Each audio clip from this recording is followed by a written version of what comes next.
Hello, welcome back to another episode of Learn JavaScript in 2019. Today we will be learning about Array.isArray. So, as you can see in the title here, the Array.isArray method determines whether the passed-in value is an array. Here we have some examples and we will just go through a few of them. Remember, these are short, quick videos, straight to the point. Here are the parameters, takes in a value. Here's the response, the return value, true if it's an array, otherwise false. And again, you can look at all of these calls. So we'll just try all of these. And then what we can go ahead and do is basically look at this polyfill too. So let's go ahead and try it out, right? So we will say array.isArray with an array, get true, with an object, false, with a number, we should get false, with some numbers inside it, we should get true, with an array itself, right, get false, with the constructor, we get true, right, with invoking the array like this, what do we get? True, right, and let's try a few more.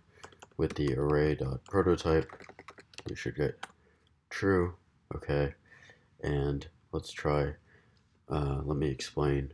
If you do not have this in your browser, then what you will have to do is use this polyfill, right? So they're showing us this code, and this is not magic. This is on the object. We have its prototype, and it has a method called toString, right? And toString, again, when we call, right? If we sort of look at this, right, this thing is the this argument. So in this case, we want the this argument, right? We'd want it. We could just do the object itself, right? We could do a number, or we get object number. So we're getting object number, all this. We could even create a very simple function here, just called, determine type, and then this just returns back to us the type, right? So it will take in a type, and then we will just use this method that we so nicely have found, pass in the type, and now we've wrapped this method up, and we could give this a number. We could give this an array, right? Object array. So basically we would check on here. So again, guys, very quick, short, straight to the point videos. Hope you guys enjoyed it.